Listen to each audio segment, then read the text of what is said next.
Here at the Capella with Blagg, and we just spent the last 2 days at a Criticaleye retreat covering some amazing subjects. And Benny, what do you think were the highlights for you from the retreat?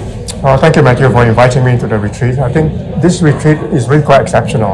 I've been with Criticaleye for the past 5 years, and this time around I thought the topics were very relevant, and also the energy in the audience actually very high. What do you think are the challenges for leaders that came out of the last 2 days as we look towards 2025?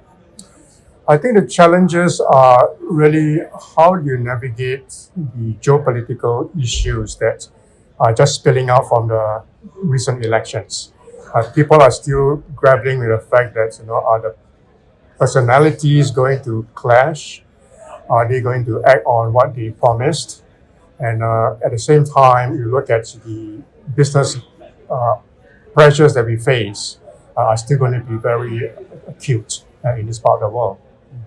And the geopolitical stuff, with obviously the US election has really shaken things up, hasn't it? Indeed. I mean, you look at the way companies are behaving today.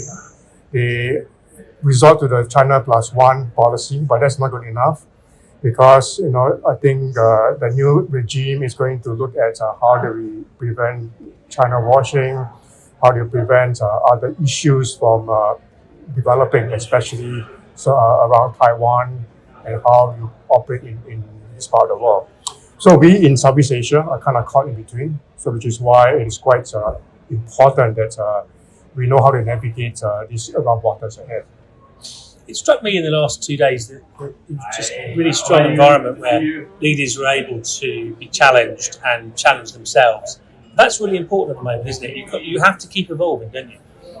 Yeah, I think the able to kind of challenge yourself, what's going to happen, it's in a form of like scenario planning, right? You've got to understand what the pressures are and you keep pushing ahead to know what are the potential solutions one can use to actually circumvent the problems.